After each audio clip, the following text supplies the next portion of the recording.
नमस्कार. अन्नपूर्णाच्या स्वयंपाकघरात तुमचं सगळ्यांचं मनपूर्वक स्वागत. जेव्हा आपल्याला एखादी स्पेशल भाजी बनवायची असते, ही ग्रेव्ही कधी बनवायची म्हणून आपल्याला ती कटकट वाटते. पण अशी जर ग्रेव्ही आपण अगोदरच बनवून ठेवली असेल तर मात्र कुठलीही भाजी आपण अगदी 5-10 मिनिटात करू, पाहुणे येऊ देत किंवा डब्याला द्यायची असेल तर देऊ शकतो. तर ही स्टोअर करण्याची, ग्रेव्ही बनवण्याची जी पद्धत आहे ती आपल्या नेहमीपेक्षा वेगळी असते. तर चला आपण आज ती स्टोअर करून ठेवण्यासाठी जी हॉटेलवाले बनवतात तशा पद्धतीची ग्रेव्ही बनवतोय. त्यासाठी मी इथे 4 कांदे घेतलेत मध्यम आकाराचे कापून आणि 1 टोमॅटो घेतलाय.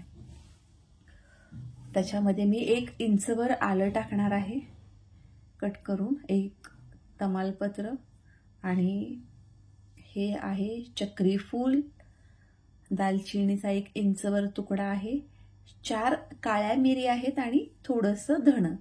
हे आपण सगळं अगदी छान वाटून घेऊया. हे बघा मी हे वाटून घेतले. तर यात आपण कढईत 2 मोठे चमचे तेल घेतले, कारण ही ग्रेव्ही आपण स्टोअर करणार आहोत. त्यासाठी आपण तेलाचा वापर थोडा जास्त करायचा आहे, त्यामुळे ग्रेव्ही छान राहते. आणि ज्यावेळेला आपण नंतर भाजी बनवतो तेव्हा आपल्याला जास्त तेल वापरावं नाही लागत. तर ही मी बारीक केलेला कांदा टोमॅटो टाकलाय. ते असं सतत हलवून अगदी छान शिजवून घ्यायचं. आणि खरंच तुम्ही ही अशी ग्रेव्ही बनवून बघा.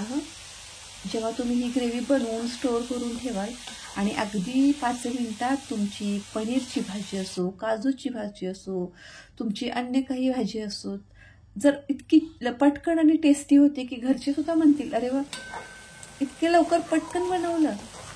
खरंच छान होते. बनवून बघा तुम्ही.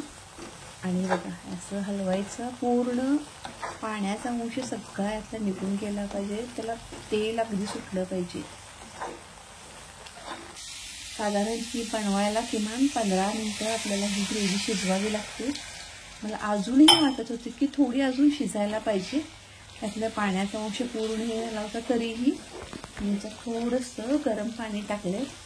आणि कसं आहे, जेव्हा आपण भाजी बनवतो तेव्हा त्याची तर्री येण्यासाठी म्हणून आपण याच्यात 1 मोठा चमचा लाल तिखट टाकले. आणि हे ह्या स्टेजला टाकलं की जेव्हा आपण ती तर्री भाजीत वापरतो ना, ग्रेव्ही, तेव्हा ती तर्री खूप छान येते. त्यामुळं हे तिखट तेव्हाच टाकायचं, मीठ टाकायचं नाही, फक्त तिखट टाकायचं. आणि हे पाण्याचा अंश पूर्ण यातला संपेपर्यंत, तेल सुटेपर्यंत भाजायचे. बघा इथे माझी ग्रेव्ही तयार झाली आहे. मी आता काढून दाखवते तुम्हाला. ही थंड झाली की आपण फ्रीजमध्ये ठेवून द्यायची. आणि मी तुम्हाला नेक्स्ट टाइम याचं पनीर बनवून दाखवीन.